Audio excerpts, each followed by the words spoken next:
One culturally influenced aspect of language is framing. A frame is the way we tell you what we think we are doing when we talk. For example, if someone says something that's a little insulting, but they smile and wink as they say it, then they might be teasing. The smile and wink accompanying this minor insult are signals that frame the linguistic text, telling you how to interpret it. If the person being teased raises one eyebrow, scowls, and turns away, perhaps they are demonstrating that they are not being teased. They're not accepting teasing as the frame. They're not agreeing to the frame teasing. So teasing's one frame. Some of the many other possible frames might be offering advice, flirting, complaining, or sharing emotions. The frame tells you how the message is to be interpreted. Let's say the message is, "You're such a nerd." If a friend of mine finds me reading a comic book, laughs, and says in a playful voice, "You're such a nerd," he may be teasing.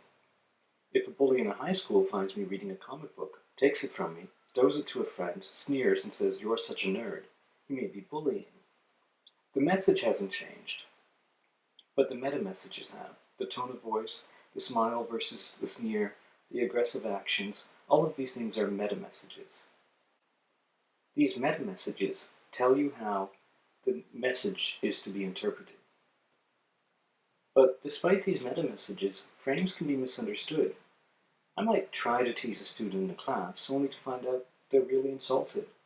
A friend might say, "I feel upset when you talk to me like that," and I might take it as a criticism when they intend it as an expression of emotions. One person might see something as a serious argument, and the other sees it as a purely academic debate.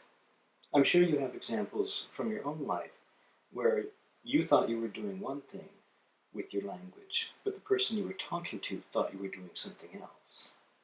An example might be you might have thought you were giving somebody advice. They thought you were talking down to them, or controlling them, or telling them what to do.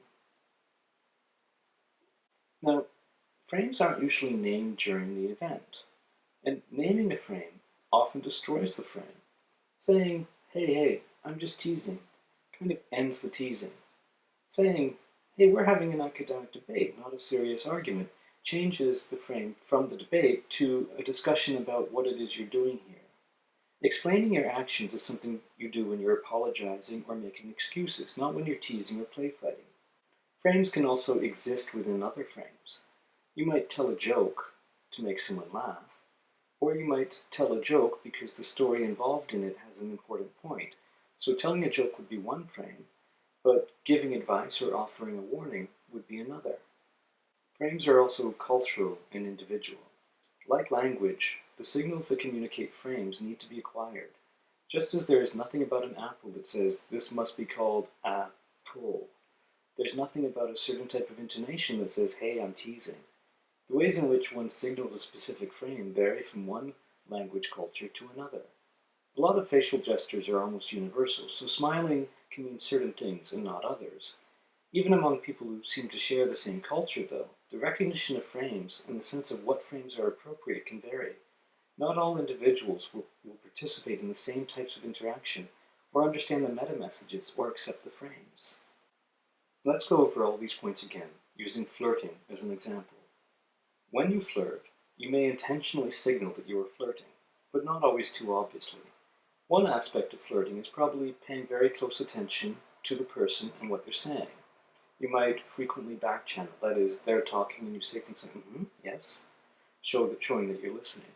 You might respond enthusiastically. You might respond playfully. You might tell stories. You might tease. You might show that you're aware of the other person's needs. All of these things could be considered flirting. Now, the frame affects how the message is to be interpreted. Asking someone, "Hey, are you coming here tomorrow too?"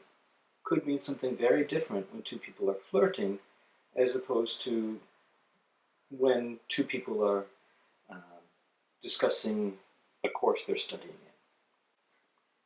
Frames can be misunderstood. What one person thinks is flirting, another could think is creepy or coming on, and this affects the message.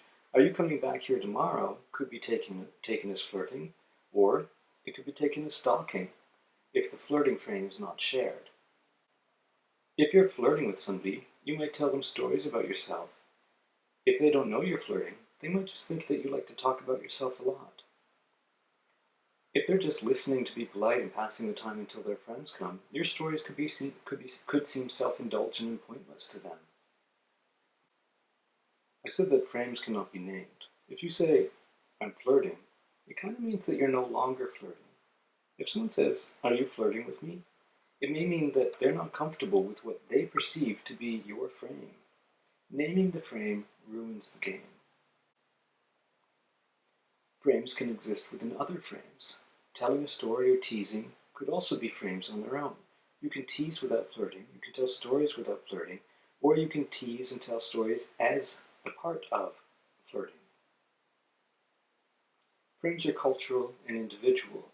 What one person thinks is flirting, another may take quite differently. If the amount of attention that is appropriate for women to pay to men and men to pay to women differs in a culture, then the meta messages are going to be quite different. If touching a woman's arm is absolutely not allowed in one culture, then doing that would signal not flirting, but something else entirely. So, to summarize quickly, a frame is the way we tell somebody what we think we're doing when we're talking. The frame affects how the message is to be interpreted. Frames can be misunderstood. Frames are usually not named during the event. Frames can exist within other frames, and frames are cultural and individual.